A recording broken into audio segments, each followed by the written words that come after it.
Welcome, everyone, to episode 42 of Dial the Gate. My name is David Reed. And with me once again is Mr. Darren Sumner. If I can get this thing to work right. Hello, sir. How are you? Hey. I'm unmuted. I had mine off as well. I was expecting the whole run of show thing. I got a good 90 seconds here. Throw a curveball at you here. I just wanted to say hey to you for just a second here.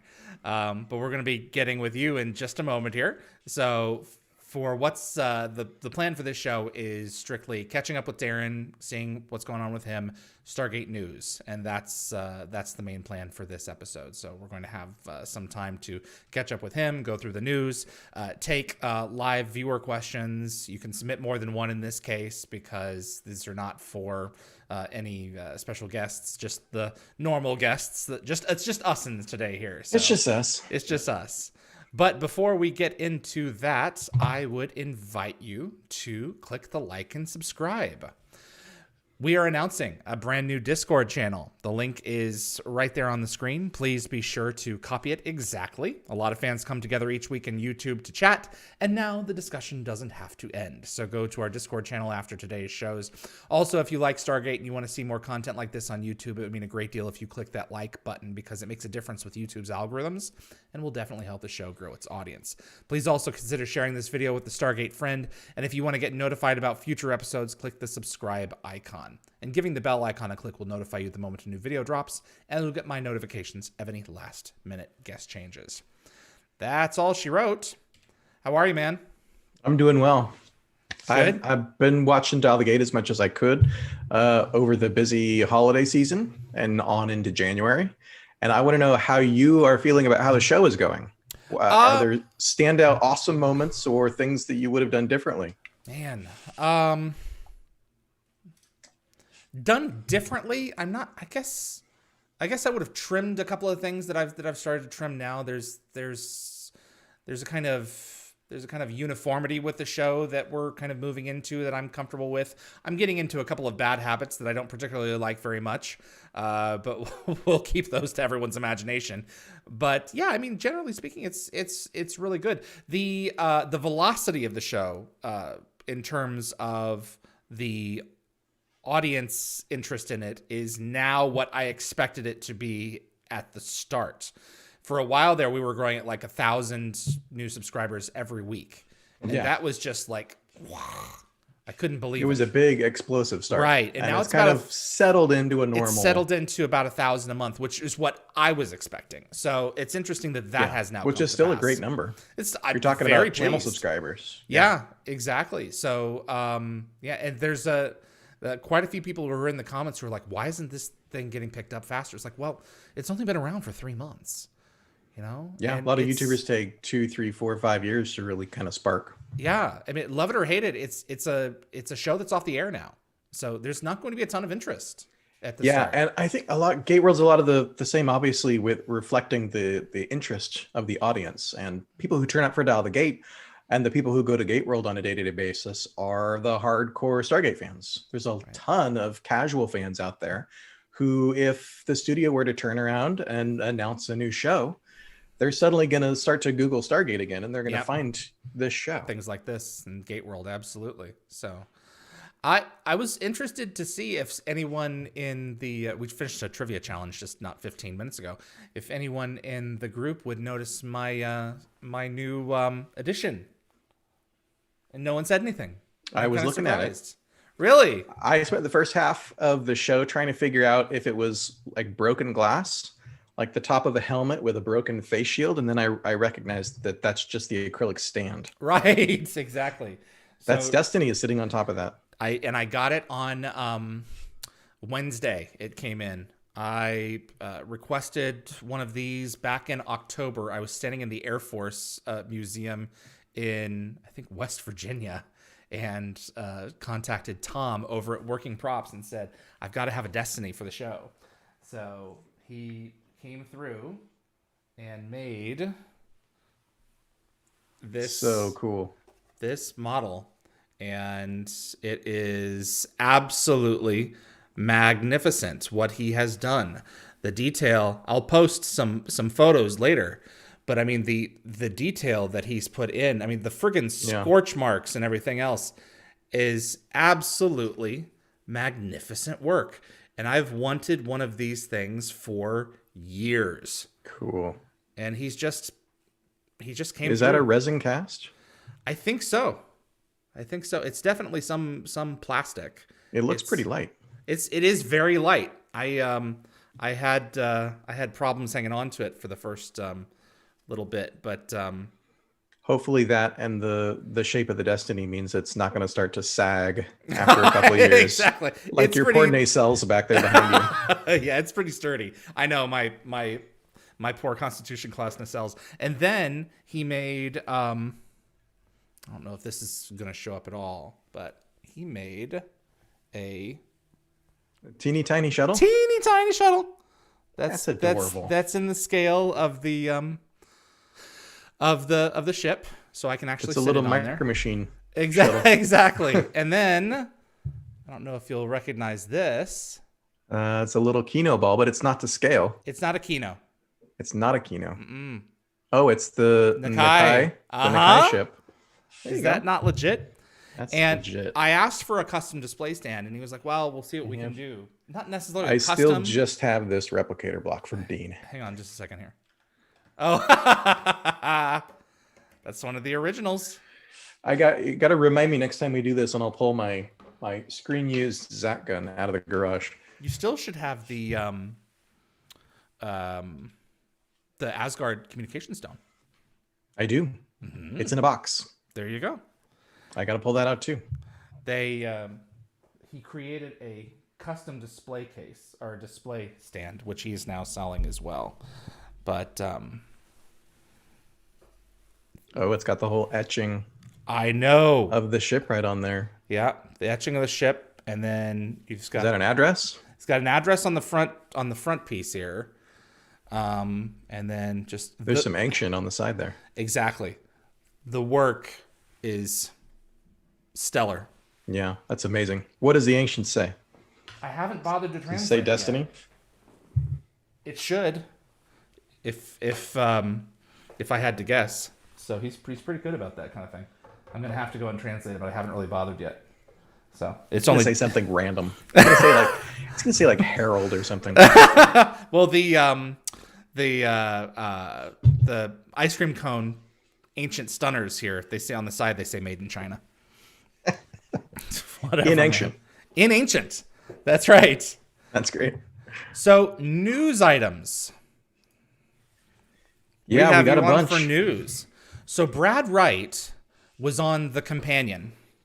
Was it November? It was in November. It was right before Thanksgiving. Okay. And that was his latest update on Stargate. And what did he really have to say? We did a full write-up of what he had to say Stargate-wise over on GateWorld.net if people want to go read the full thing. But let me read the quote here. Brad started out, he knew that people were going to show up for an AMA. And the first thing they were going to ask me anything. Ask me anything. Which I did not know. We'll get there. You and I are both old men, but we'll get there.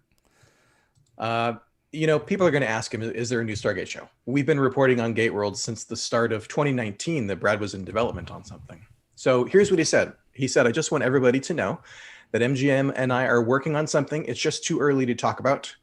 And it's partly too early because there is a pandemic going on, and that's kind of ground a few things to a halt. But we are working on something. It's very exciting. It's something that we've been talking about for a while now. And I love it. I'm excited to have the possibility of making it someday, soon, or someday, period.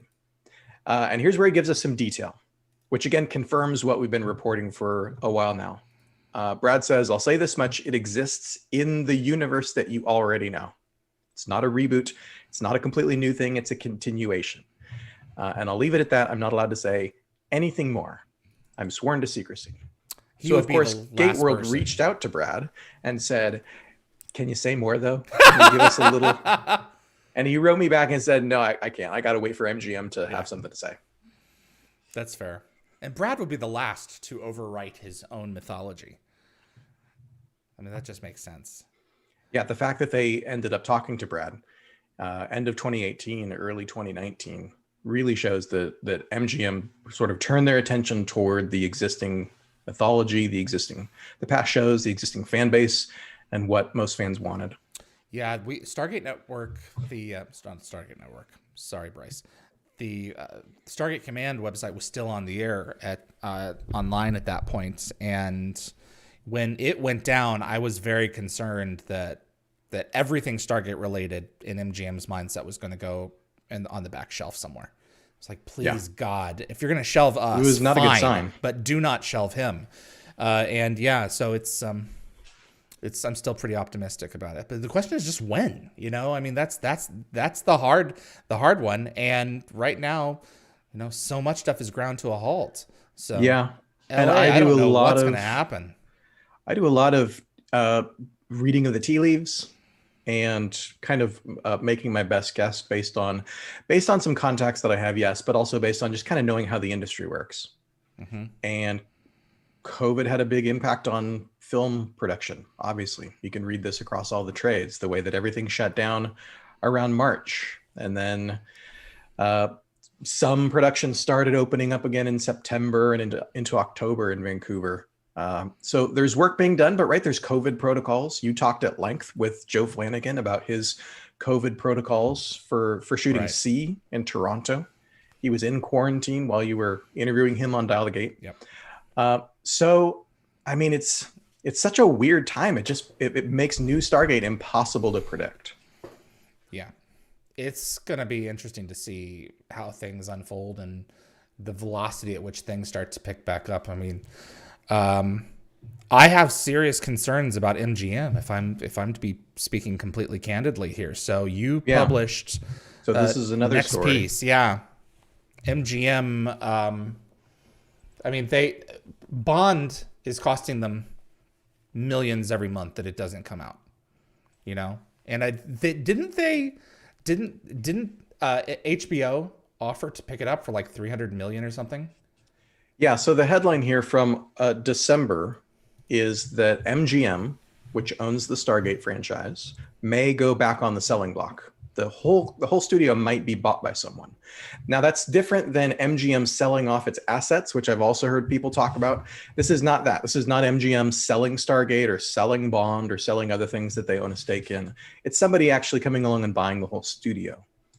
And the whole library of movies that go with it. All the library. Thousands of films. One of the most valuable things that MGM has to offer the industry is its library, because they've been around for who knows how many years, the better part of a century. Mm-hmm. They have a huge library of film and television, in addition to all the stuff that's currently in production. They just own all this IP, and it's really lucrative. So, I mean, yeah, the long version of this, since we're on a podcast, we can do the long version of this. Stargate fans remember that MGM went bankrupt in 2010. This was when Stargate Universe was on the air. Just when we needed a studio to step up and say, hey, okay, we're going to go find a new home for Stargate Universe, or we're going to negotiate a better deal with Sci-Fi Channel. We're going to get this picked up for a season 3. The studio was in bankruptcy. There was no one there to pick up the call. And there was no one there to even try. So what happens in 2010 then is that because MGM went through bankruptcy, its creditors came to own the company, came to own the studio. So everybody that MGM owed money to is now the owners of MGM. And their plan was to build back up the value of the studio and eventually sell it. That was always the plan. As far as I can tell, this was always the plan. Was those investors are trying to recoup their money, recoup their losses when MGM declared bankruptcy. They want to build it back up and then sell it.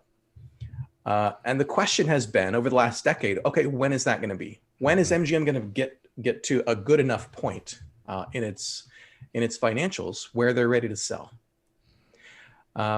And in just read some of the article here. Mm-hmm. That's been punctuated by the Bond films, because Bond is the biggest thing that MGM has going. It gives them an infusion of capital every 4 or 5 years. I mean, didn't Skyfall do 800 million? Yeah. So let's see. That's a huge infusion of capital. Skyfall came out in 2012 and brought in $1.1 billion. That's worldwide, right? It's global. That's global numbers. So they don't always recoup all of that. People have to understand, like particularly like in China, Like a lot of Yeah. that money, they don't ever turn it over. So Well, it's also not profit. yeah. People just kind of look at the bottom line and, okay, you got to subtract obviously the film's production costs. You have to subtract Advertising, the advertising, the marketing huge budget, chunk, which is very millions. often for these big tentpole movies, it could be in the hundreds of millions. Yeah. And then you have to subtract the amount that screeners take, right? The theater gets to keep 50% of ticket sales usually. So we don't know what MGM made from that, but Skyfall did great in 2012, 1.1 billion. Spectre was the next Bond movie in 2015. It had a worldwide gross of 880 million. Spectre was what I was thinking. Which is still great. Yeah. And so what happened then was the person who was in charge of MGM, Gary Barber, was ousted in 2018. And the trade reporting says that one of the reasons Barber got kicked out by the other owners of the company is he reportedly entered into unsanctioned negotiations with Apple to buy MGM for around $6 billion. And the board said, no, we're not ready to do that yet. Barber's out. And they said, if we hold on to this, if we keep building up MGM for another 3 years, we could probably get more like 8 billion out of it. So that was the target 3 years ago. And now it's 2021. And MGM, according to Variety, MGM is worth about 5.5 billion right now. Which is was Apple potentially considering selling it or considering buying it for the $6 billion? We don't know. Okay. But that's just the price tag that was floating around. Yeah, how far those talks went, or if Apple was ready to pull the trigger at that point, we don't know. But obviously, since then, Apple has launched their own streaming service, and so like some of these other big giants who were getting into streaming, they're in need of content. So buying a studio that has a ton, not just a big library, but a ton of IP that you can turn into TV shows and sequel movies and all that for Apple TV Plus. MGM's a good fit, as opposed to Disney, right? Disney is not just a tech company getting into streaming. Disney also has a library. Also owns a ton of content. No, yeah, it's the same thing with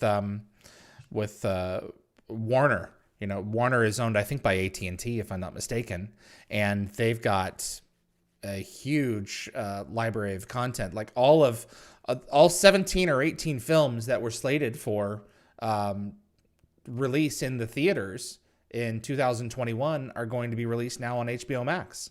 And there are high up people who are pissed and just devastated about it. I don't want to watch The Matrix on HBO. I don't want to watch the new Dune on my television. I want to go to the theaters for this. Yeah, and I know that they'll be like in the theaters, but exactly. I can't wait for it. But I mean, how many people are actually going to go and do it? Yeah. You know? So, I mean, this is the question, especially after the impacts of COVID. I've said in the past that it always seems to me that MGM is one Bond movie away from bankruptcy. Yeah. I don't know if that's true. I'm not an analyst, but the fact that they could not release the new Bond film, which is No Time to Die, in its original release window, November, which was this last fall. As you said, they've had to kind of sink a lot of money into the delay, and it's the last delay was April. It's supposedly coming out in theaters in April, but it remains to be seen. It's January. It remains to be seen what the cinemas look like in April. And if No Time to Die can make 700, 800 billion. It's not going to do that. Million, in theaters. Excuse me. That's not possible. The people that I talk to are not going to movie theaters anymore. And I talked to a lot of folks lately, and they're just not interested. I mean, I don't want to sit there in the movie theater with my mask on when I can go home and watch it on HBO Max or something similar without my mask, and have whatever to eat and drink that I want there at more reasonable prices. I really have a feeling that, I mean, until inflation makes this irrelevant anyway, the $1 billion film is over. What do you think? I still think it's coming back eventually, but not this spring. Okay. I think theater going is coming back eventually. You think so? Yeah, I mean, once we have widespread vaccinations and people are no longer afraid to stand within 6 feet of each other, Right now, I certainly don't want to sit in a dark room with recycled air, surrounded by people I don't know. Uh, I think it'll come back, but I don't know if it'll come back in time. I don't know if MGM can sit on this movie for another year, 18 months. We don't know. Again, it's just kind of armchair speculation as to where they're at. But that was the goal. The goal was to build up the valuation of the company and then sell it. And so now, as far as Stargate goes, we're all kind of left wondering, are they going to go ahead and greenlight a new Stargate right now before they sell? If they sell, is it going to be anytime soon? Or are they going to have to wait until they get a big payoff from Bond? And if they sell... is the new owner of the company gonna want to make Brad's project? Be interested, yeah. Or start over? Right. Yeah, I think that out of any of that, the last one I think is the one that makes me the most nervous, because someone else could come in and say, you know what, I want to, even if, hoping that they even like the Stargate property. Because you had like someone like Les Moonves, who was over at CBS, had no affinity for Star Trek whatsoever, and then, you know, for better or for worse, we have the Star Trek that we have now, which some would argue is a shadow of its original form. But I'm not going to get into all that. My concern is that someone is going to pick up MGM, is going to say either no to Stargate or yes to Stargate, but it's a Stargate that person wants to create. And you know what? 364 episodes is way too much baggage. Let's get rid of it and start from zero and work our way forward. Those are my concerns. And it's really going to be interesting to see what happens in the next few years. I would hope that it's not that. I would hope that a new owner would pump the brakes and take the temperature of the fan base to decide what's best for that franchise. I guess my fear then is that it's just going to take forever, because, you know, if everybody's basically ready to go now, let's sign the contracts, let's do the deal, and we can start production on the 4th Stargate series. If MGM gets sold in the spring or in the summer, then it might be another year or two before they get all their ducks in a row and figure out what they're going to do with the IP. Right.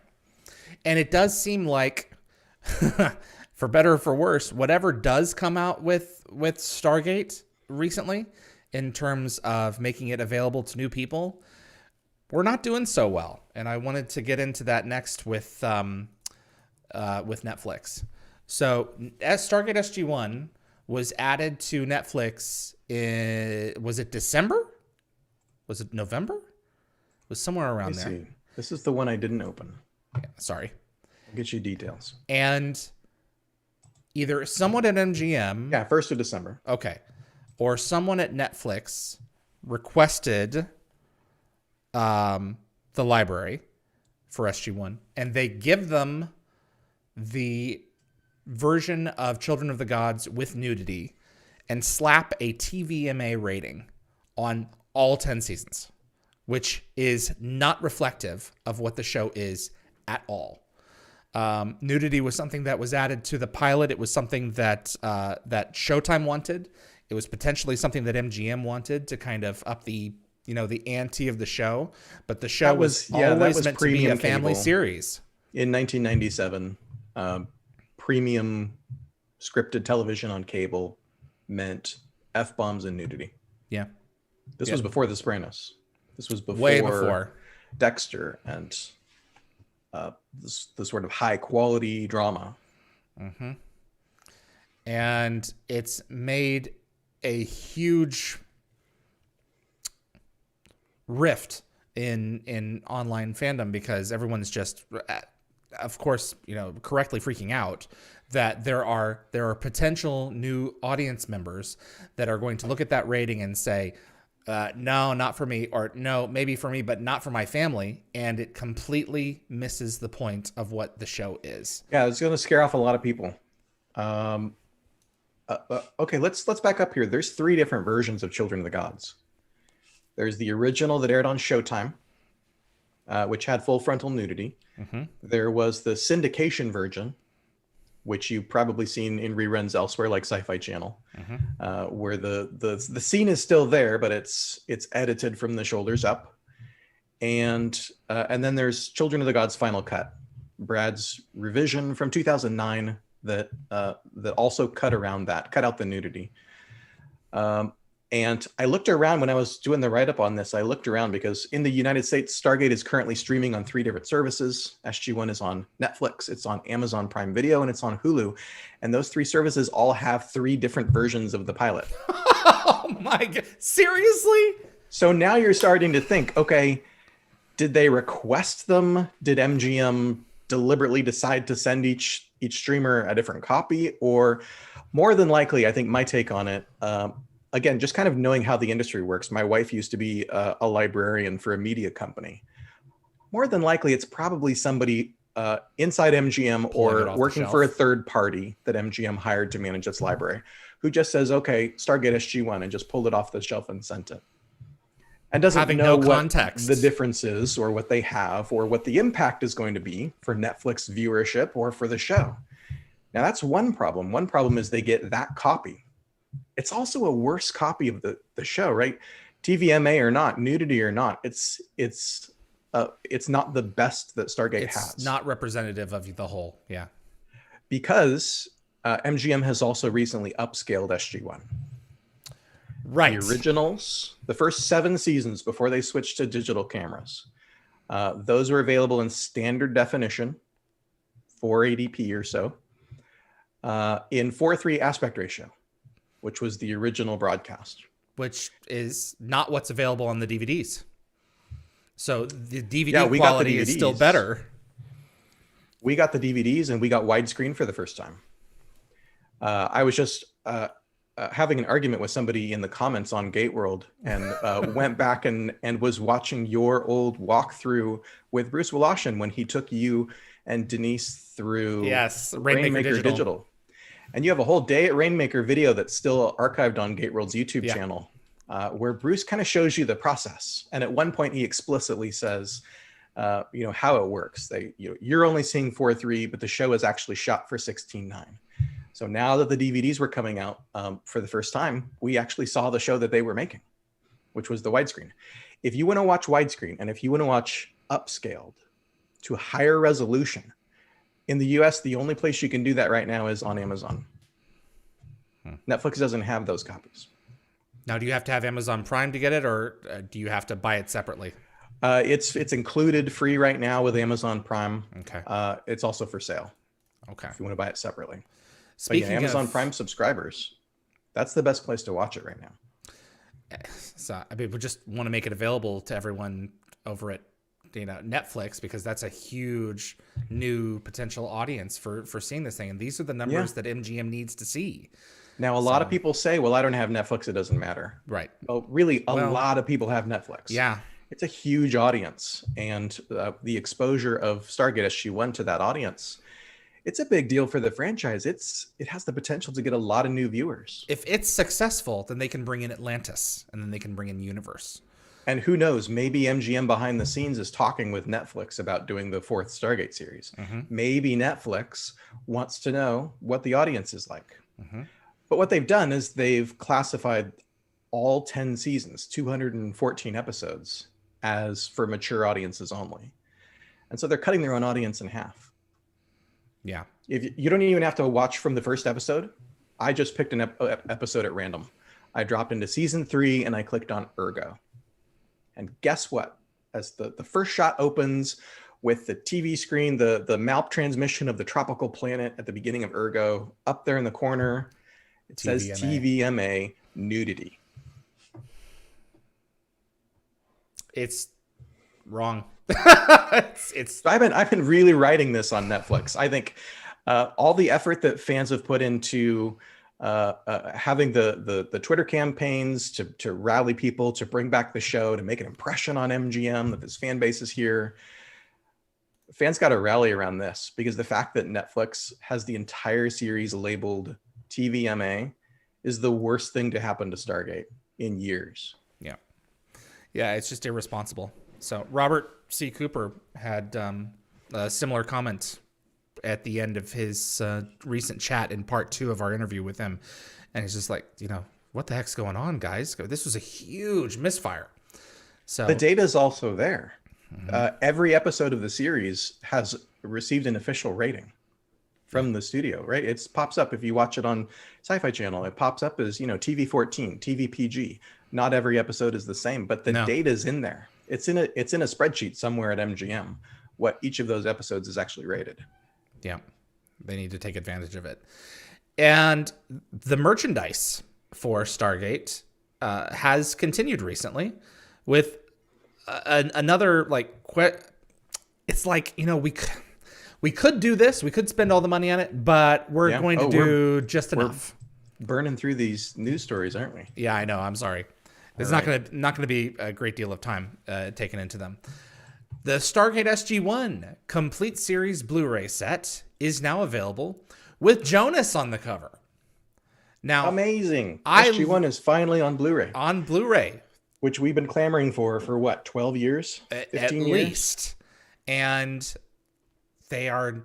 Someone is not... I love Corin Nimmick. And, if I were Corin Nimmick, I'd be like, yes, I'm on the Blu-ray cover. But it's not telling of what the show is. Any more than it would be to have the season 9 cast in that photo on the box art and not have RDA. Sure. It's not telling of what the show is at its core to not have Michael Shanks on there at the very least. Yeah, it's alongside not representative of the show. It's nothing against season 6 or against Corin. It's just evidence that somebody was given a job to make this box art who just doesn't know the show. And so they just grabbed some assets that they had available. These are from Stargate. Yes, they're from Stargate, but they're not. They're. Mm-hmm. Yeah. So you have the picture of the box up on the stream. Have you looked closely at it? Can you tell what else is wrong? Other than the fact that it doesn't have Daniel on it. What else is wrong with this picture? 10 seasons, 214 episodes, 127 hours of bonus content.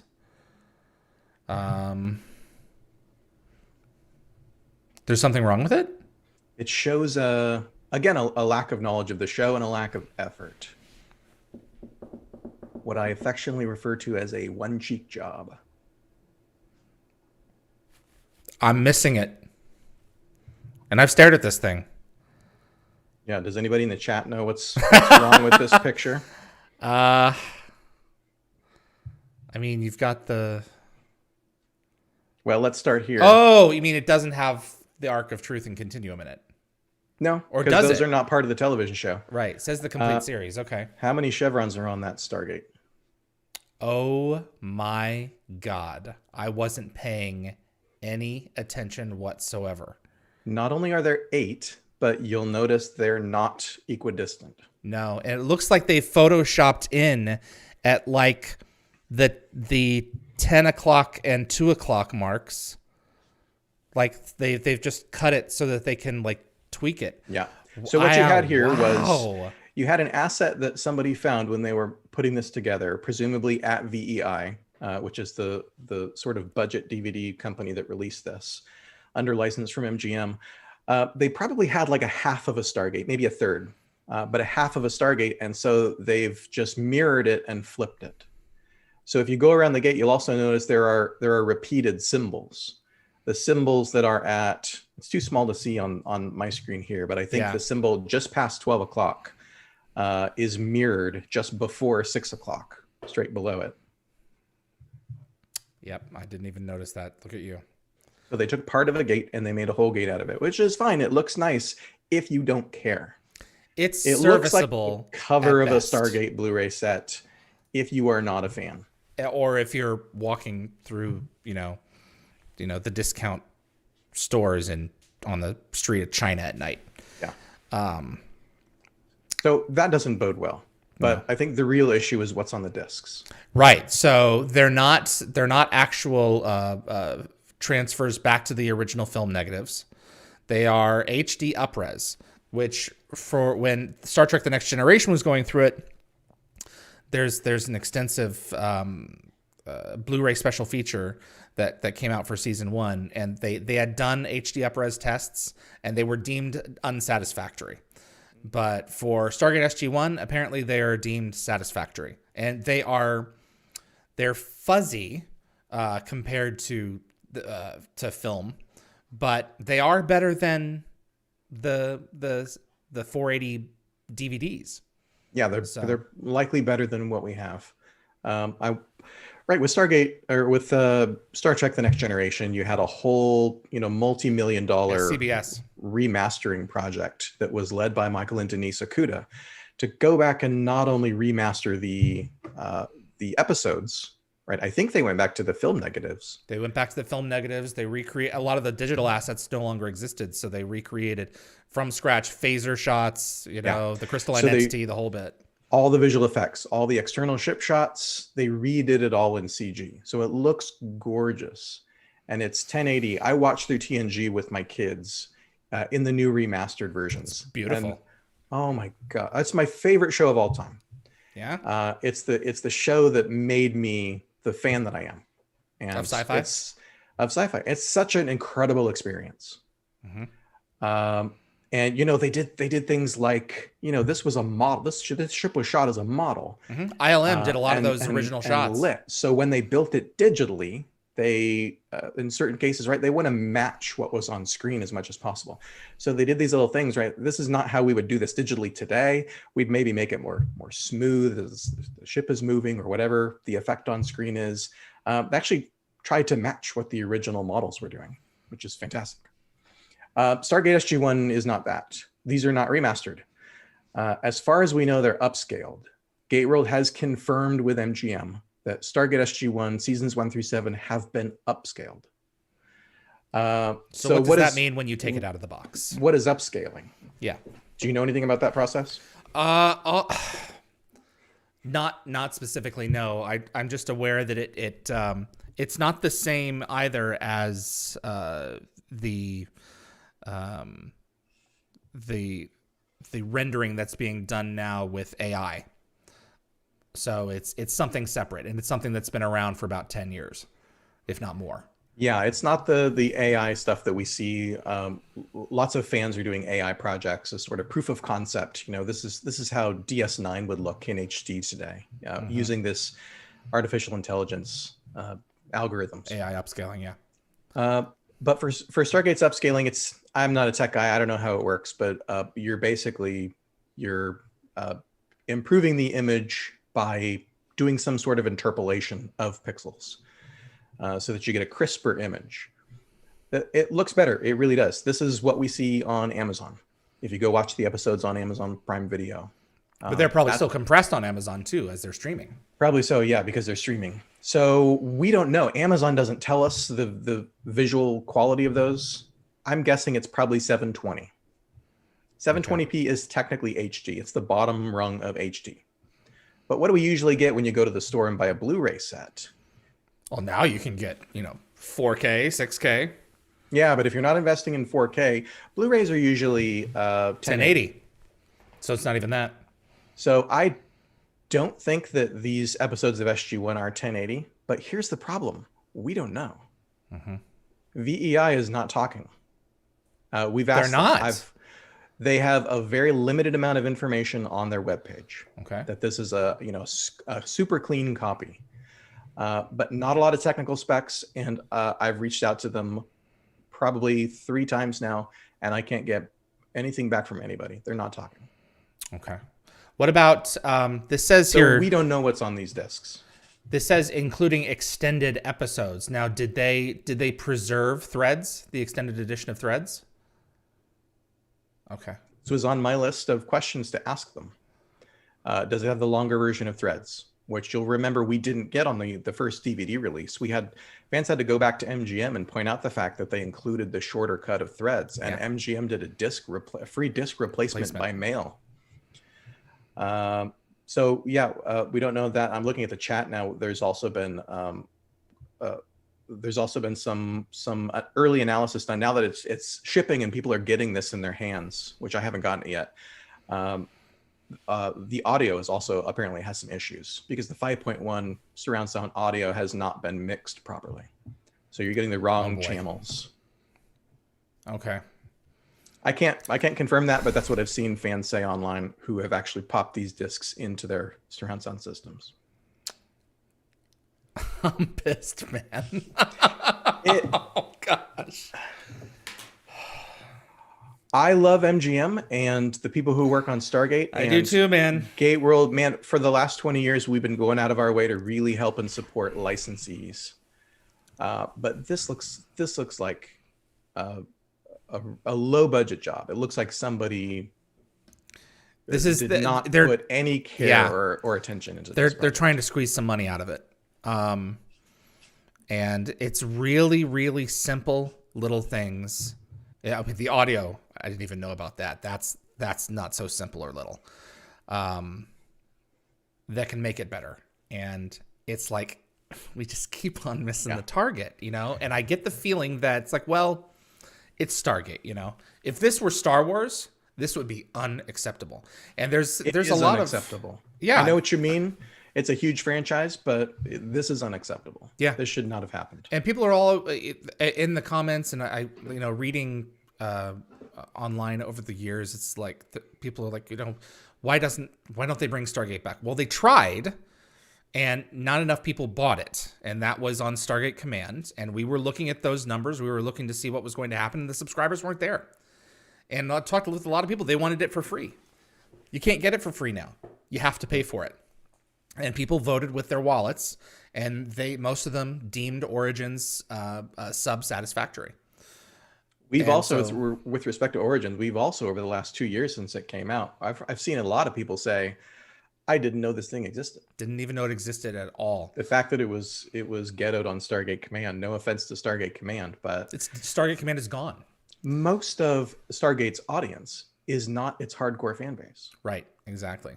Yeah, it needed when it went onto iTunes, it exploded. Stargate Origins exploded, and the film version is far superior to the 10-episode cut. It's far superior in my opinion. I agree for sure. Stargate Universe finally has a season 2 release on Blu-ray, and I put that box art up here as well. Isn't that weird that season 2 was never released on Blu-ray until this point? Yeah, I'll take it. This is actually the DVD box art for Stargate Universe. But yeah, the complete series is now available on Blu-ray. I've had 1080 copies of season 2, but those are from the Apple releases back in the day. So it's that's nice where to I bought have it originally. Right, exactly. It's nice we were to living have in a Scotland physical and we copy. bought them on Apple iTunes. Right. So that is at least being done right.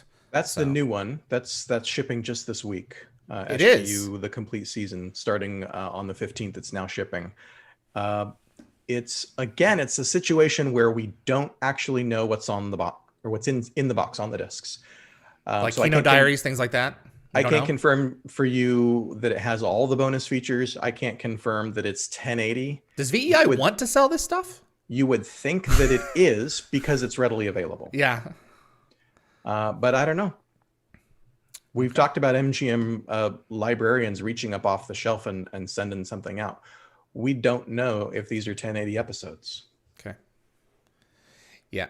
One of the things that was frustrating when we were working on Stargate Command was the inconsistency from season to season of what was streaming online.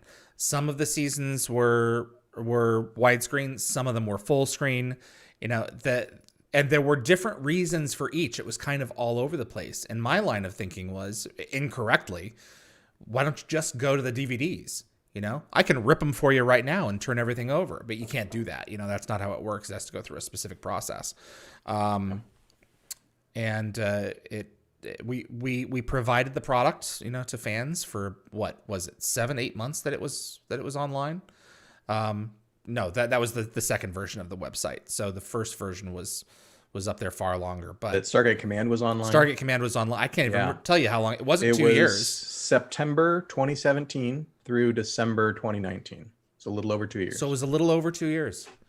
Wow, man, how time has flown. I don't remember that at all. So, yeah.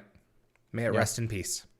Yeah. But still hoping and maybe for get the some of that content that you guys made. your lips to God's ear, man. So dialing home about, you know, not even half of the dialing home content is up on YouTube, and there was a promise to have a complete transfer of pretty much all of that a library for free, because only 6 or 7 countries were able to see the content that was posted on Stargate Command, because it was geo-locked everywhere else. But yeah, it was like, use a VPN, and I could never say anything. It's like, people are like, well, I can't access it. It's like, VPN. So, yeah, I'm always. You can still pay for it. You know, you can still pay for it. It's not like you're going to get it for free. So. Yeah, and some people think VPN usage is shady. For the most part, I don't think it's shady. VPNs are perfectly legal. You're not breaking, usually depending on what you're doing with your VPN, you're not breaking any laws. You're just circumventing a company's effort to restrict their services. Correct. That's exactly right. So yeah, now with VEI, we have DVD and Blu-ray editions for all 3 shows, for SG-1, for Atlantis as well, and now for Universe. So you can own Blu-rays for the whole franchise. But again, buyer beware. GateWorld can't tell you what's on these just yet until we actually get our hands on them and can start to do some testing. Yep, absolutely. Anything else on any of these topics? It's going to be an interesting year. We'll see how things unfold.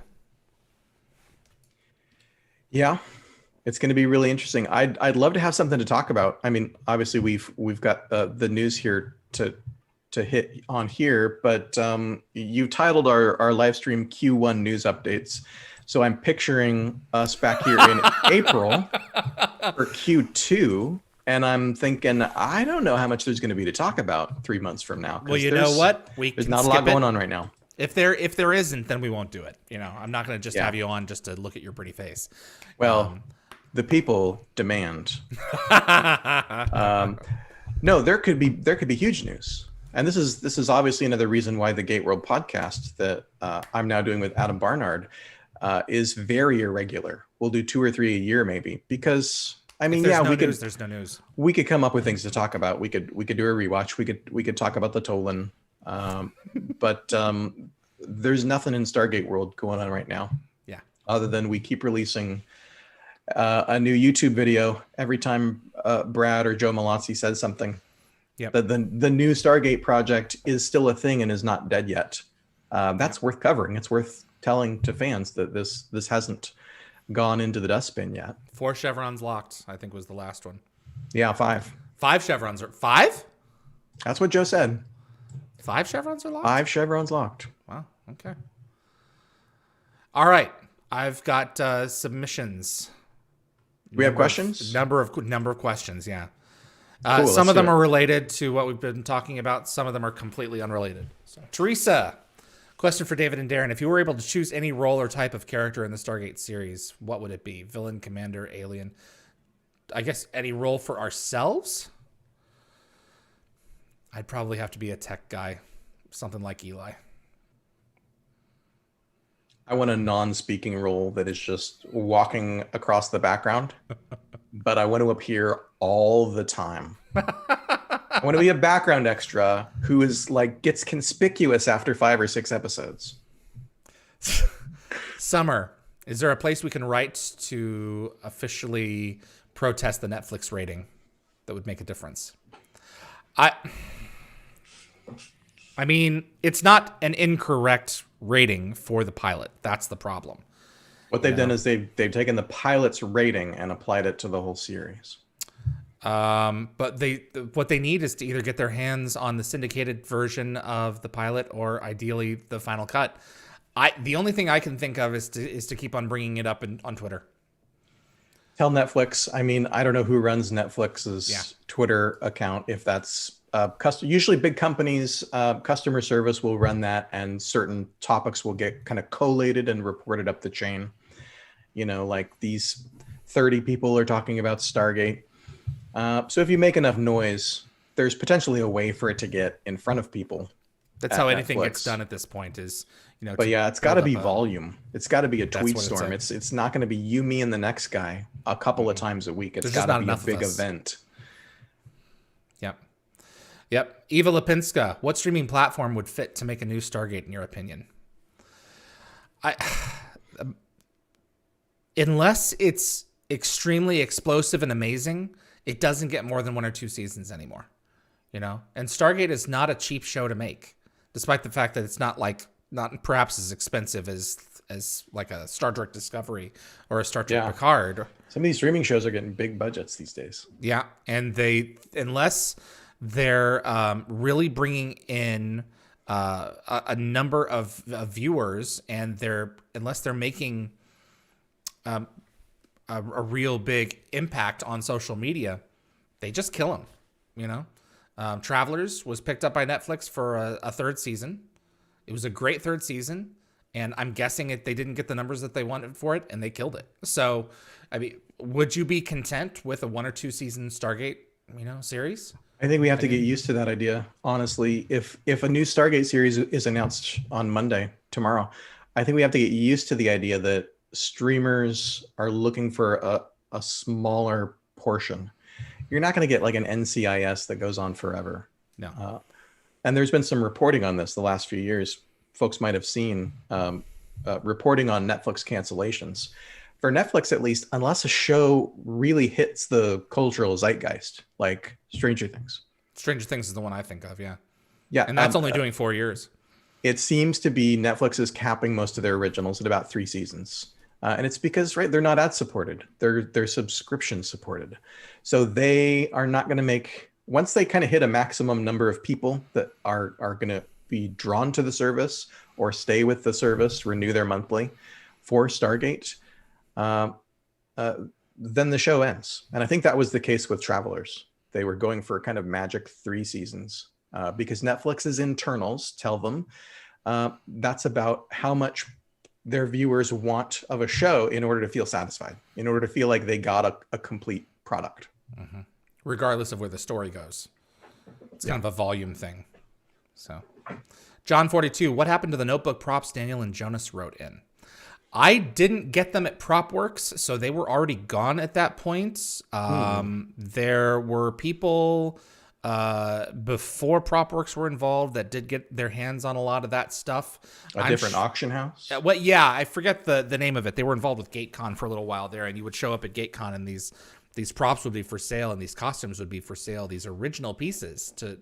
And fortunately, they got into the hands of a lot of fans. But there's some private collector out there that has that. I'm pretty sure.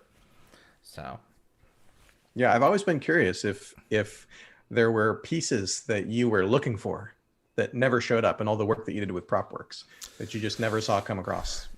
I had some interesting stories, man, that I can tell you. One is just absolutely wild. The Cull Warrior battle armor wasn't complete. It was missing his codpiece and like a Somebody belt. stole Dan Payne's codpiece. Someone stole Dan Payne's codpiece and belt. And there was an attachment on his arm that wasn't there either. And we had the props organized for the first auction to get them photographed.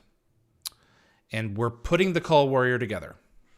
And we're getting him ready for photographing, I think for the first auction. And this stuff has been in my warehouse. We've been in LA Orange County for 10 months. And we've moved some stuff around, including the gold dashboard for the mothership, the bridge set. The one that has the big Peltac? Peltac, yeah, the piece that opens goes and up and closes. down. And I have my hand there while we're getting ready to shoot this thing for the Cull Warrior. And my hand shifts a plate on the side of one of the pieces for the Ghoul Peltac dashboard. And I push it aside, and inside is the missing piece for the Cull Warrior. Oh, the cod piece? Not the cod piece. That was never recoverable. But Okay. one of his arm pieces. Yeah. Right when it was needed. of thousands of items in the entire Somebody warehouse. just slipped it in there. It had been there for years. And at the time that it was needed, gosh. it was reconnected with its... You couldn't make this up. That's hilarious. Extremely strange. Also, similarly, I had the original location, SG-1 location gate down with me in Orange County. And we were going to take it up to this EMP-SFM museum. I think I've told this story before, in Seattle for the auction. The week it was needed, for the week that we were doing the auction, a few hundred miles north was when they were filming the episode with Kelowna for SGU. It was needed that same week, and I already had it for like a year. So we weren't able to put up the Stargate to have it reassembled, the location gate for the auction, because they were filming SGU season. Was it supposed to be sold at that auction? We did sell it at that auction. A set piece. The Sci-Fi Museum bought it for $75,000. Okay. Yep. So there's a couple of interesting stories for you. Yeah, that's amazing. Akos Thomas Navaki, the Destiny Gate is also wrong on the cover of the box. No way. Oh, let's see this box art again. Let me pull this up.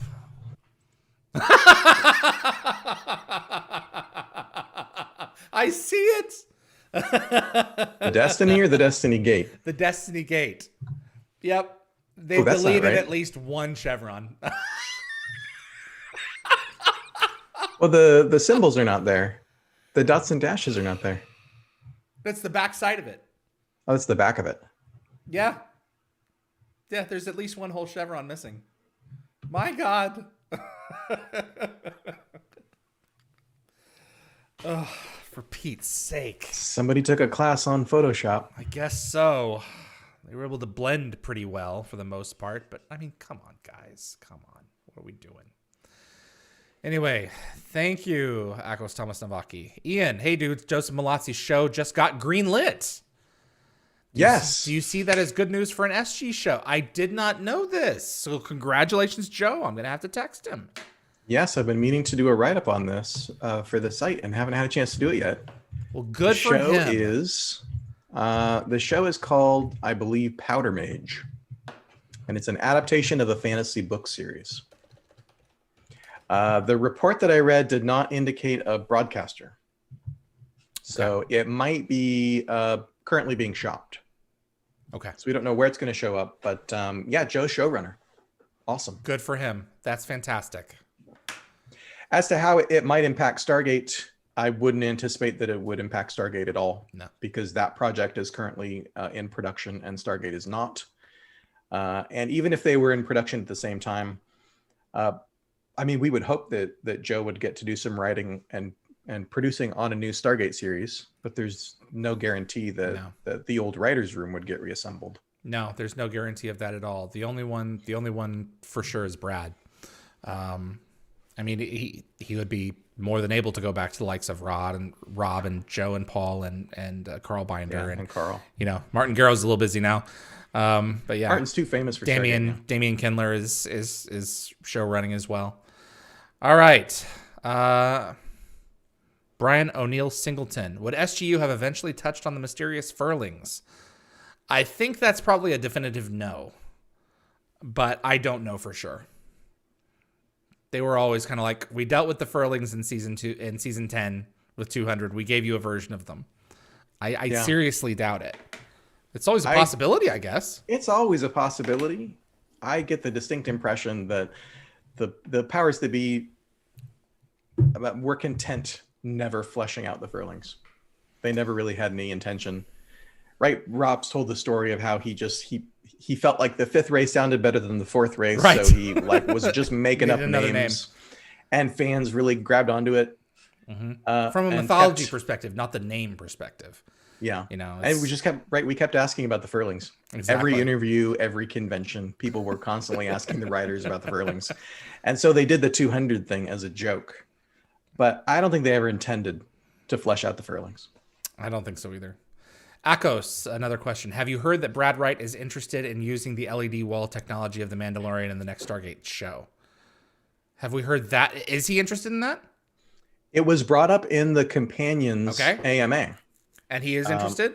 That if people don't know this, you should go if you've got Disney Plus and you've watched The Mandalorian, go and watch the behind the scenes special. What's it called? The one that's as long as the series itself. Yeah, there's like a Star Wars design Yeah, it's like special. designing it. I have it. I've just not watched it yet. Let me see its Yeah, name here. go and watch those, and you'll see how they shot The Mandalorian. They've got gigantic surround walls. Yeah, I forget it. There's a with name projection. for it that they call it.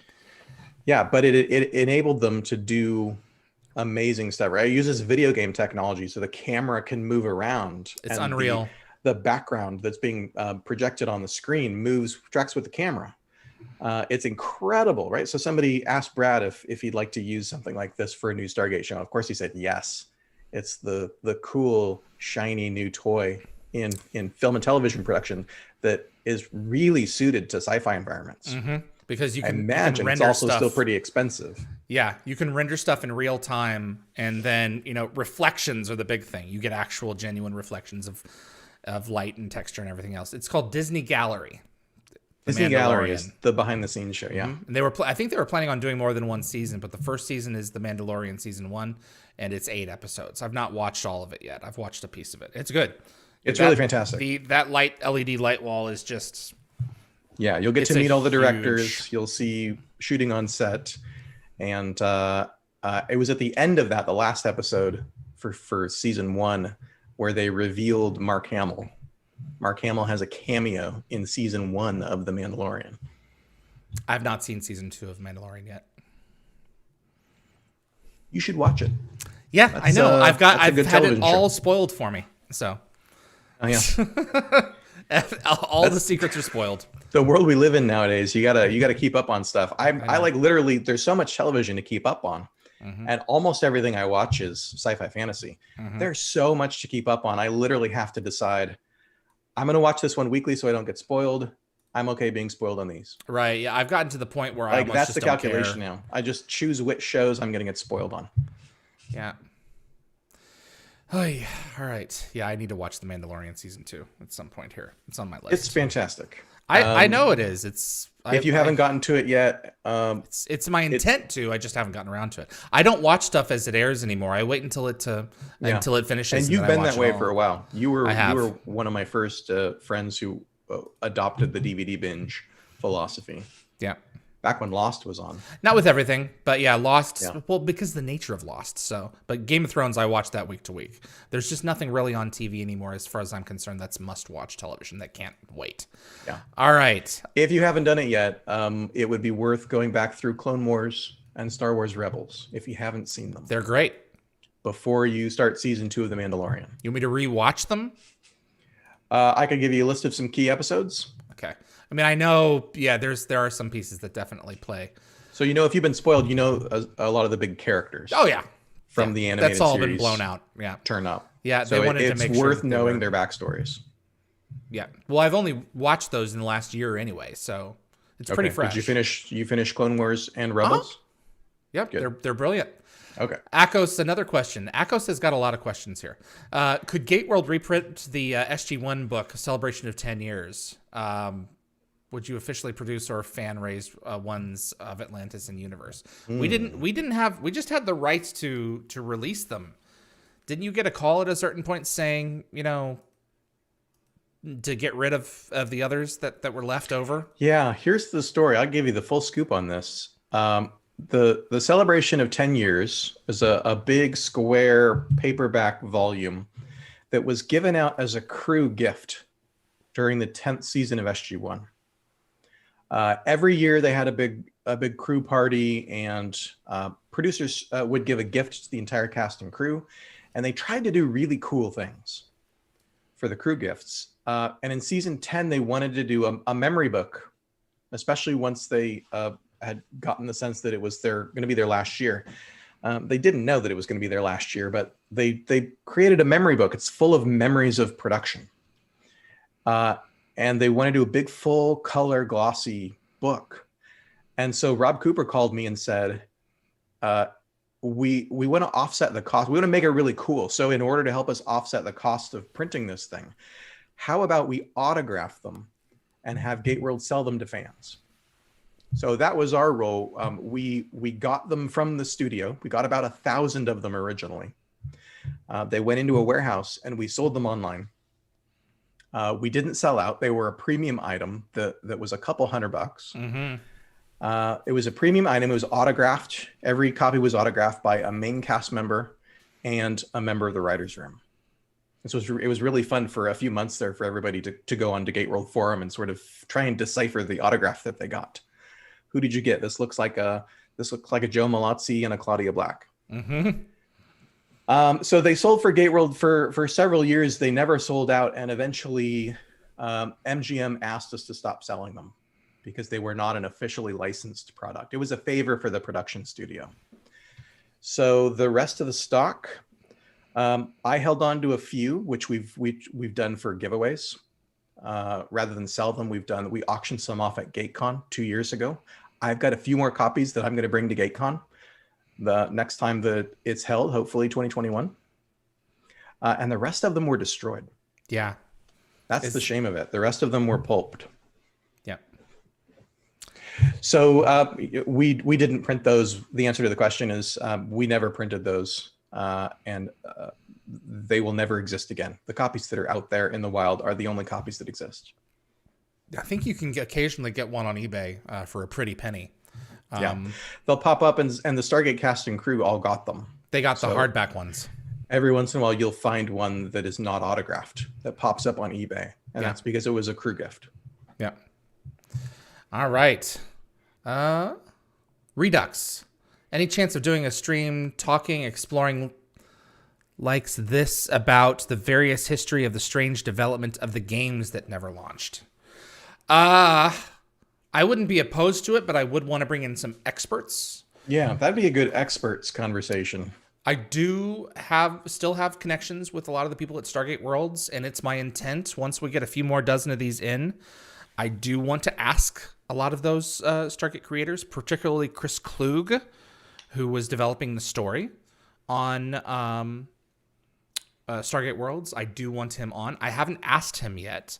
I'm not even sure that he would do it. Maybe he would say no, but there's always a chance he would say yes. And he was that'd be really interesting. A huge fan of Brad's vision for what Stargate was. And I still have he wrote like there's basically, is this it over here? Let's see real quick.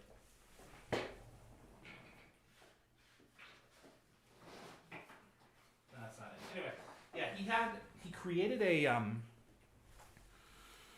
like an outline for Stargate Worlds, and it wasn't exactly an outline for Stargate Worlds, but it was his, like, what he took away from what Stargate SG-1 was, and it was a brilliant document, and it really just solidified like where they wanted to take Stargate Worlds in the long term philosophically, and it was sent to Brad Wright, and Brad's like, This guy's got it. He knows what he's talking about. Yeah, he's got the vision.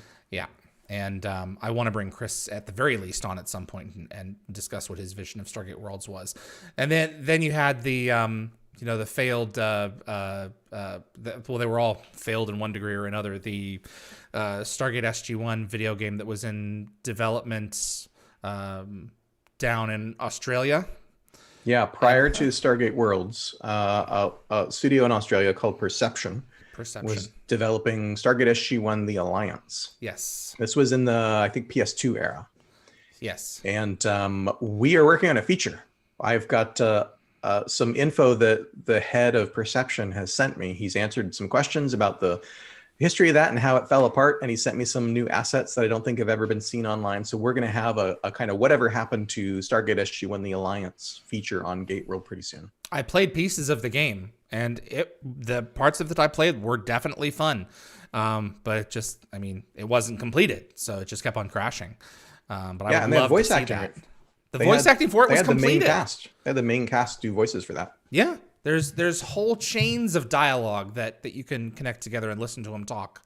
Like everybody came back. Corin Nemec, Carmen Argenziano. I don't know about Tony Amendola. But it was tremendous work that they had going on. And then one of the things that's really frustrating about the modern era is that we had the mobile games that came out, and it was two parts of, I think, 3 I think there was at least a third part planned, and the Stargate SG-1. I keep forgetting its name now as well. The name escapes me. What it was called. Stargate SG-1 Unleashed. Yeah, I just added a new entry to gateworld.net/videogames this week because there was another mobile game that I had forgotten existed until it popped up on Twitter. Somebody's gotten his hands on it, and it's going to make a YouTube video of a whole walkthrough of this game, Stargate SG-1 Entropy Syndrome, for mobile devices. Did it have any, like, how was it completed? Yeah, this was completed and released in 2007. It looks like kind of a collection of mini games. There's like a shoot the replicators as they're coming down the hallway toward you. Really? There's a puzzle lineup thing. Never heard of it. An isometric top-down adventure sort of run and gun thing. It looks pretty fun.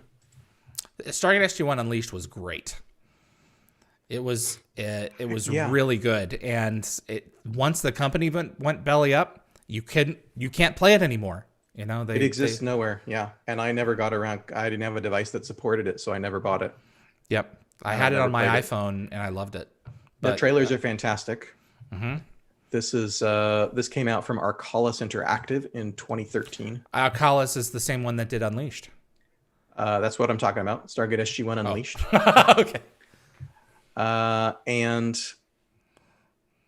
one of the novelists wrote this story. Who is it? I think it's Sally Malcolm. Sally Malcolm. Yeah, Sally herself did. Sally's one of the chiefs of Fandemonium. Yep.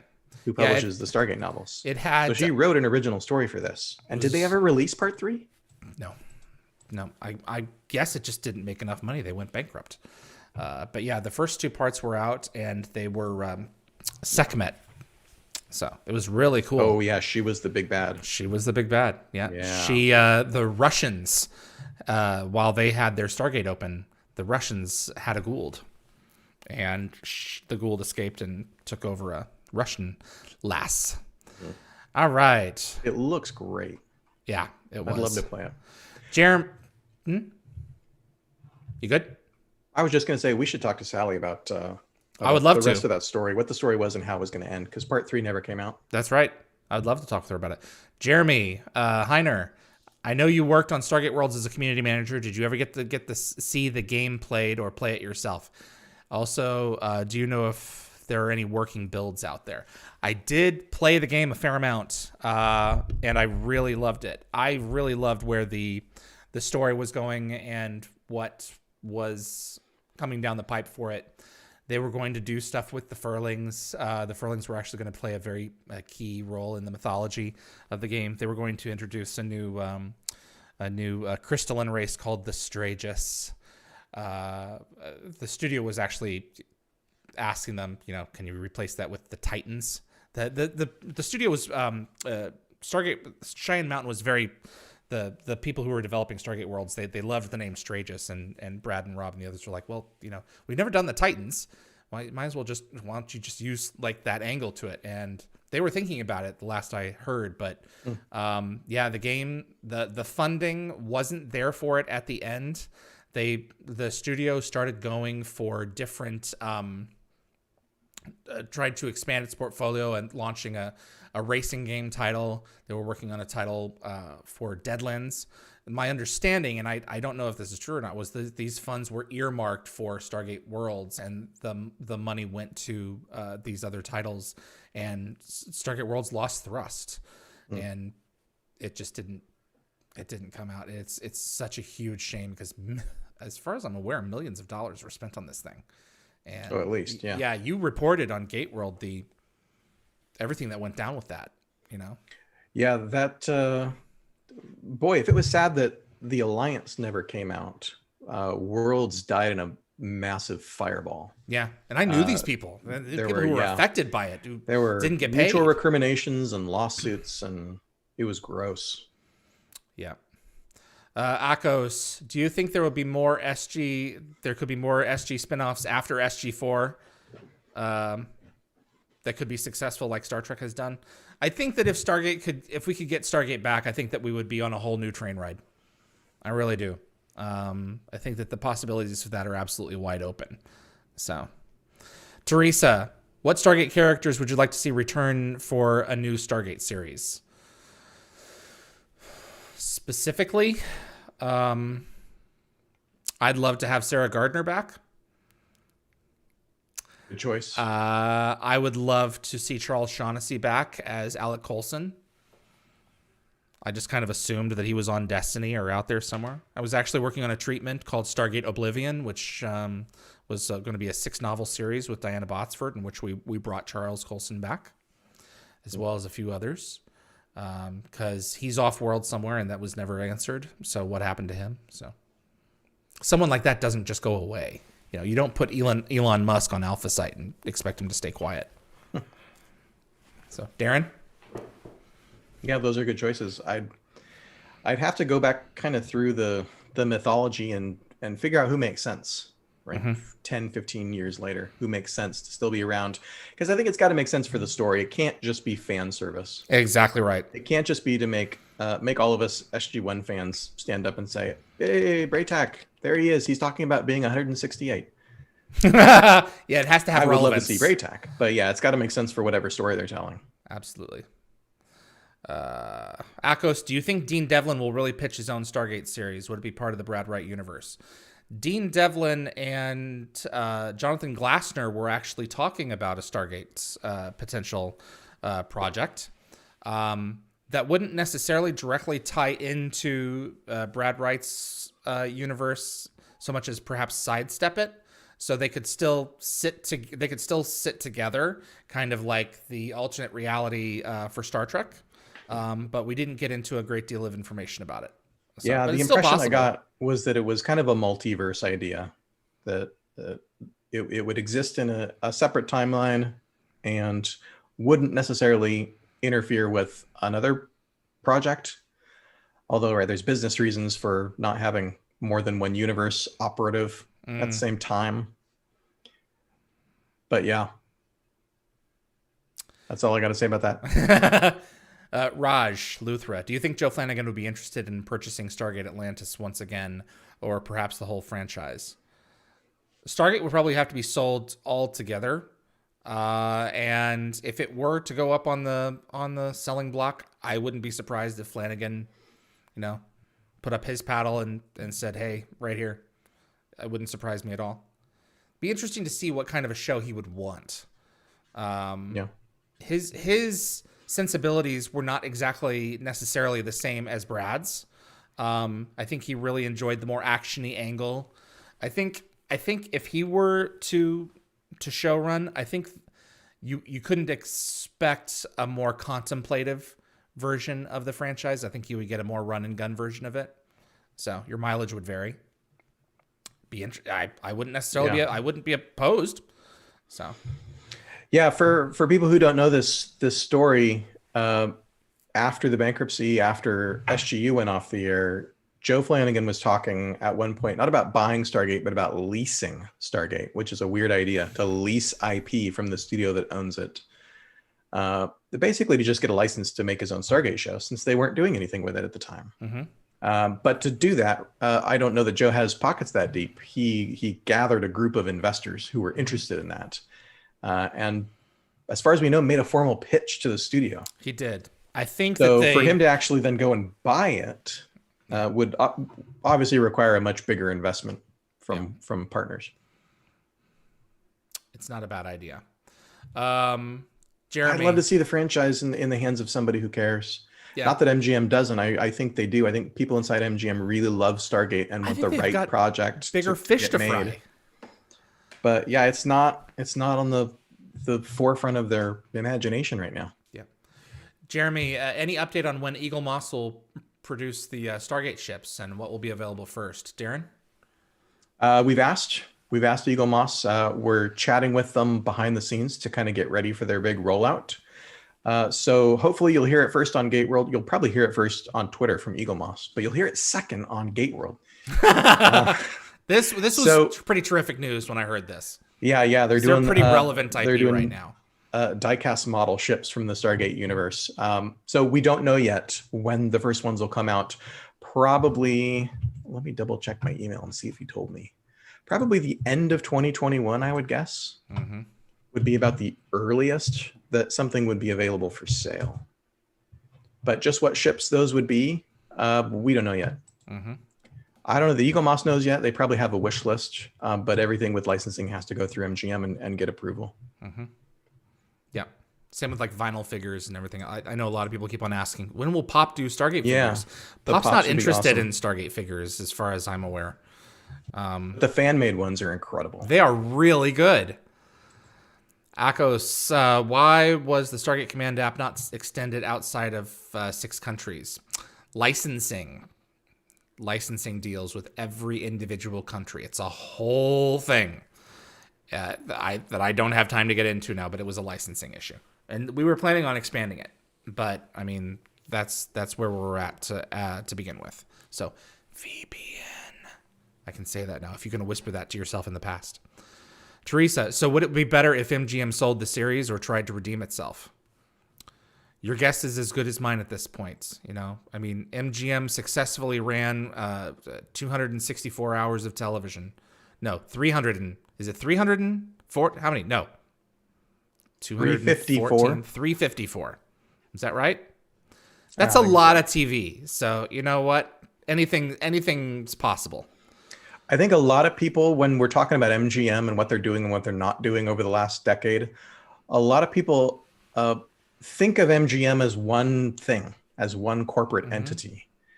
And that's useful to a degree, but you also got to realize that there are people inside of MGM who have got to want to do it and have got to fight for it. And have got to be in a position where fighting for it's going to do anything. So Stargate benefited for so many years in the early 2000s and the aughts, really benefited from people like Charlie Cohen being on the inside, being an executive at MGM who was in a position of the product to fight for Stargate and make it happen. Yep. As Brad tells it, he's basically responsible for SG-1 moving to Sci-Fi Channel, which is right from there, we get not only 5 more seasons of SG-1 and 2 movies, but we also get a spin-off. Sci-Fi Channel now wants to do Atlantis 2 years later. Charlie Cohen. Yeah, that's a big deal. I'd love to have him on. All right. Joe Stallworth. I know about novelizations of SFF series, science fiction series. How do you all feel about any continuation, SG-1 season 11, so to speak, of Stargate in graphic novels format? I would love to watch it. I mean, the novels have their own continuity. There have been a few comics that have been released. They're all really cool. I've got Eris Bach one around here somewhere for when Sam Jones comes on. We're still figuring out the date right now. So he's going to be coming up, as is Saul Rubinek in perhaps February. It's not going to be January yet, but there's some... Side note, there's some cool people coming down the pipe. Cool people coming up, for sure. Yep. Jeremy Heiner, have you seen The Expanse? Darren's seen it. Does that mean that you like it?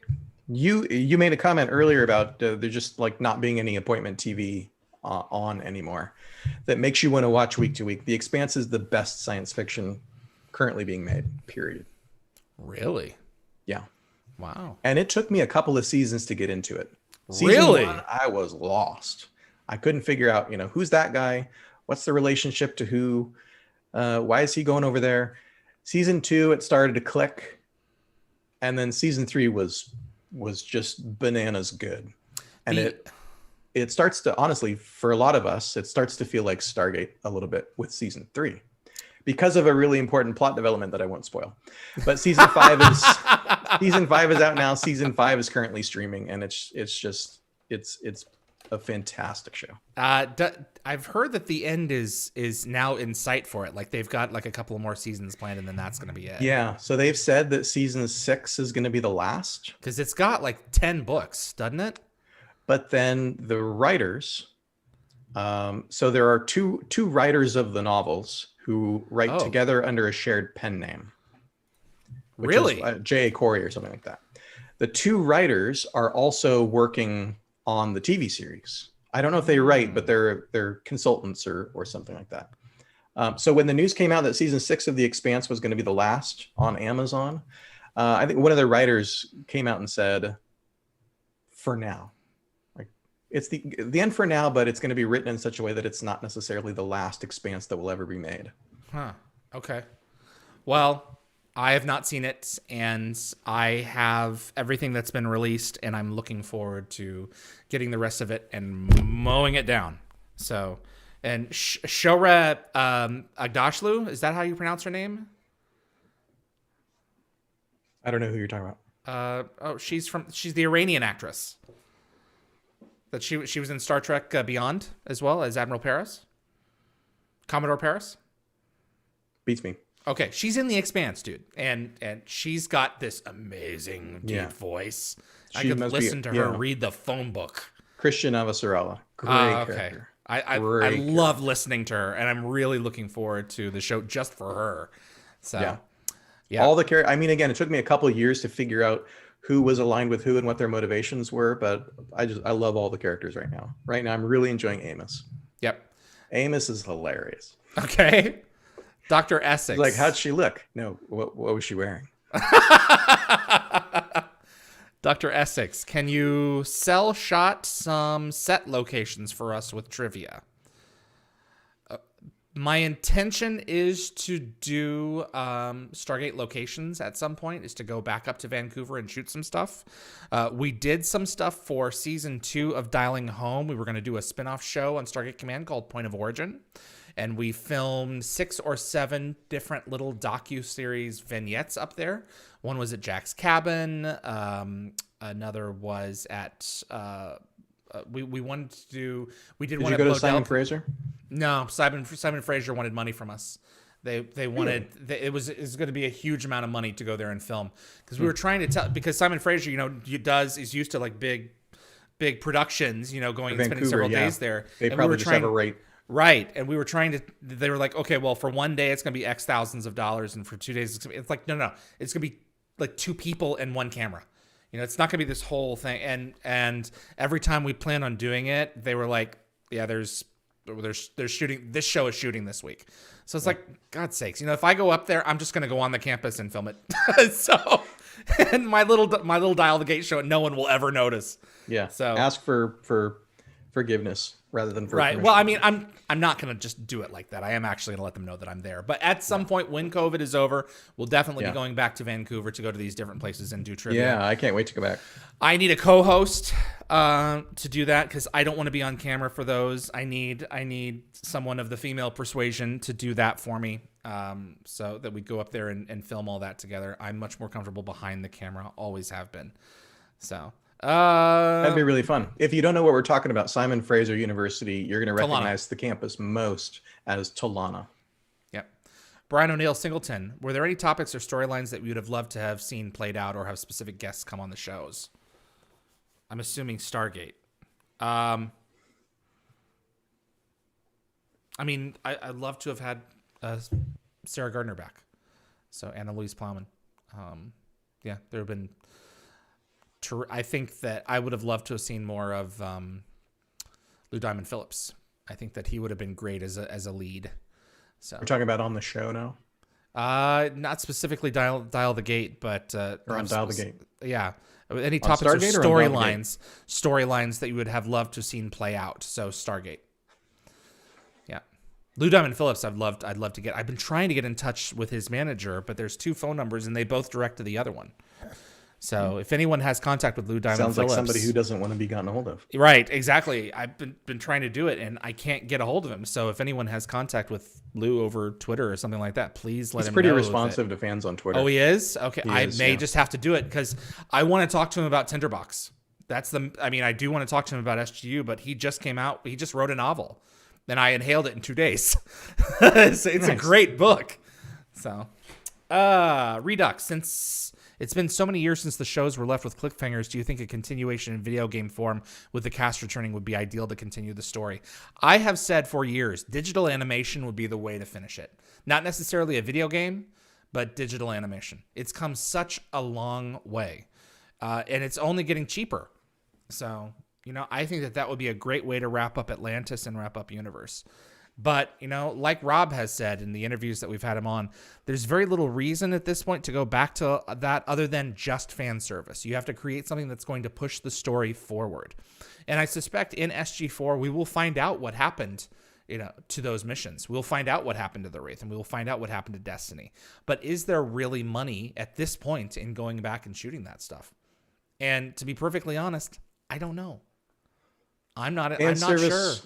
Fan service makes sense to me if you've got a show up and running. You're doing a live action SG4 show. To do some kind of fan service as short form web content. Mm-hmm. Do 5-minute shorts, do something animated with the cast back doing their voices. I'd rather see that as supplemental material. Agreed. To a show. Yep, 100%.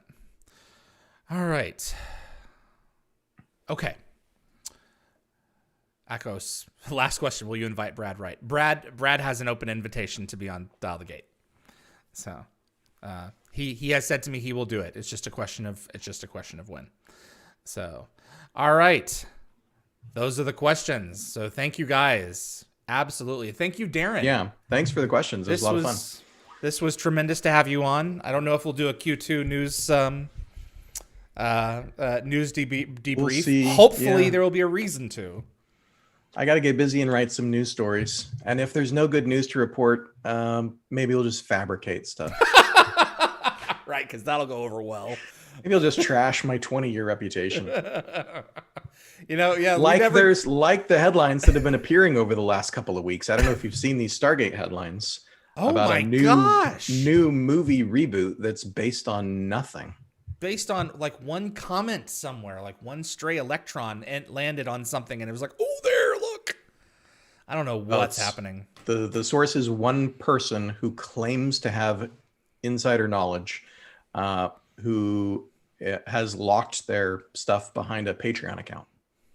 So if you want to go give him $4.99, you might be able to hear what he thinks an insider knows about MGM making a new Stargate movie. I'd love it. There's a reason it's not appeared on GateWorld. Yeah. For those who have been asking. If you were going to run something about it. Yeah. It's not credible enough. And you and I were always really big. I wanted, truth be told, every couple of years I would come back to him and say, can we please do an April Fool's of some sort? And Darren was like, no. Oh, man. I was very against April Fool's. Yeah. It's not a good feeling to get messed with.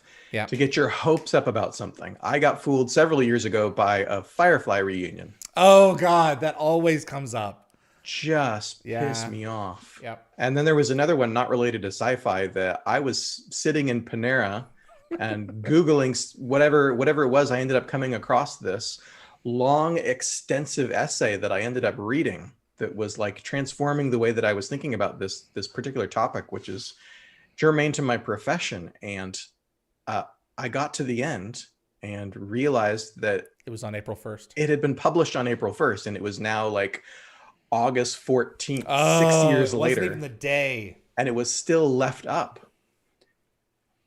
And I don't think the author even said at the bottom that it was an April Fool's joke. It was just kind of a tongue-in-cheek. And I had to sit there and look at it for another 5 mintes before I realized before it clicked that it was just BS. Yeah. So yeah. I'm sorry. GateWorld has not done April Fool's jokes and never will as long as I live and breathe. We wanted to do. There's some footage of me with Thor at one of the Stargate conventions, and we filmed whole segment. And I was trying to grab Michael Shanks to see if he would do some Thor dialogue to get recorded under this tape recorder, and we just mimed Thor because Morris Chapdelaine was there, I'm pretty sure, and he was packing up Thor and putting him away. And I asked for this 5-minute thing with Thor, and we did. We shook hands, we hugged. It was just ridiculous, but it's out there. So it's in one of my hard drives somewhere. Yeah. All right, man. I think that's all the news that's fit to print. Good times, just like old times. I know, right? Just a little bit more modern. So yeah. I appreciate having you on. I appreciate you doing this.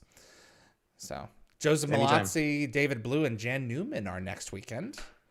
And excellent. Andy Makita and James C.D. Robbins will be our pre-recorded episodes to finish out January 31st. Andy was great. Talked with him last week, so that's in the can. And then James will be recording him like the 25th or something like that. So very good. Yeah. James Robbins is the one I'm most excited about. As soon as you decided to have a live stream show where you were doing long form conversations and covering Stargate history, Like James C.D. Robbins was in my top 10 right off the bat. One of the most So unique exciting. guys out there. You know, him and Ken Rebel, they defined that show. So in so many respects. So, all right. Production designer. Exactly. Production designer, artist. Thank you again. And I'm going to wrap this thing up. Thanks, everybody. Thanks, everybody in chat. Talk to you soon, man. See you next time. You take care of yourself. Darren Sumner from GateWorld.net, everyone. Thank you so much for tuning in. Thanks again to Tom over at Working Props for creating this magnificent Destiny here, which will soon be in the background of ships. You can check his work out at working-props.com. I do have fan art to share with you, if I can pull this up here. This is submitted by Sally Bennett, and she has created several pieces. If I can get everything together here in order, and I can't, you're just going to have to give me a second here to pick up the pieces. Sally has, these are little fabric dolls, and they're the coolest little things that I've seen because they are absolutely spot on. There we go. Okay, got it. So Sally says, I made John, Rodney, Taylor, and Ronan out of felt and have recently also made Todd. So there's Todd. They have full removable outfits, including vests and weapons, which fit into their holsters and have elastic Velcro or snap fasteners so they can hold them.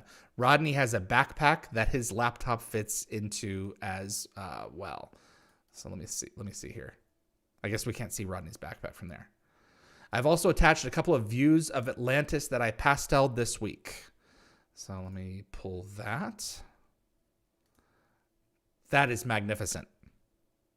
And that's apparently Atlantis in The Last Man. That is really cool, out of pastels.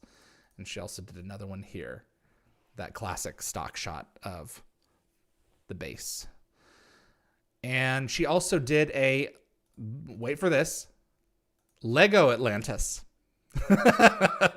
One of her obsessions is Atlantis, along with my SGA stories, as always, during the first lockdown. So I guess she's been creating some fan content as well. That's pretty much all I have for you here. I would like to give a shout out one more time to the Discord channel that is now live. If you're a Discord user, if you're a gamer at all, then you'll know what that is. Claire Burr and Reese, they set this up. So the Discord address is right there. If you enjoyed the show, please do consider giving us a like or a subscribe. It helps tremendously with the algorithm as well as commenting. So really, really appreciate everyone who's doing that. Summer, Ian, Tracy, Keith, Jeremy, you guys are rock stars. Could not do the show without you. And as well as Jennifer Kirby and Linda Gabber Fury. We've got some fun stuff coming for you. Hopefully we'll be getting some t-shirts to you and the designs pretty soon here within the next couple of weeks. Hopefully, crossing my fingers, we'll release those designs. Really cool stuff. I'm really proud of the work that we're doing. So that's all that I've got for you guys. I really appreciate you tuning in, and we will be bringing you at 11 a.m. Pacific time on the 23rd, Joseph Malazzi for part 4 of his interview. And David Blue will be joining us at 1 p.m. Pacific time, January the 23rd. And then at 3 p.m. Pacific time, Jan Newman, Makeup Key from Stargate SG-1. Gotta love Jan. You're gonna love her. My name is David Reed. This is Dial the Gate. Thanks so much for stopping by. We'll see you on the other side.